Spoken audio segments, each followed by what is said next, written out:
మళ్ళీ వర్షాల ముప్పు. 27న బంగాళాఖాతంలో మరో అల్పపీడనం. రాష్ట్రానికి వర్షాల ముప్పు పొంచి ఉంది.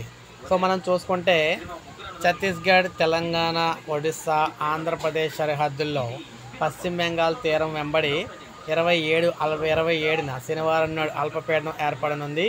ఈ అల్పపీడనం ఒరిస్సా మీదుగా ఆంధ్రప్రదేశ్ వైపు నుంచి తెలంగాణ వైపు అయితే ఛత్తీస్గఢ్, తెలంగాణ మీదుగా అయితే వెళ్ళబోతూ ఉందన్నమాట.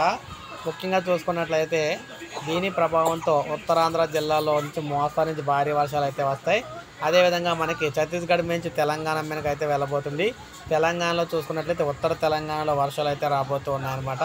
సో ఈ విధంగా మనకి ఉత్తర తెలంగాణ, ఉత్తర ఆంధ్రాల్లో ఈ జిల్లాల్లో వర్షాలు అయితే రాబోతూ ఉన్నాయన్నమాట. సో 27న బంగాళాఖాతంలో మరో అల్పపీడనం అయితే ఏర్పడిపోతుంది. సో ఇప్పుడు మనకు అప్డేట్ అయితే వచ్చింది. సో ప్రతి ఒక్కరు కూడా అలర్ట్గా అయితే ఉండాలి. ఒక లైక్ చేయండి, సబ్స్క్రైబ్ చేసుకోకపోతే మన ఛానల్ సబ్స్క్రైబ్ చేసుకొని ఫాలో అవుతూ ఉండండి.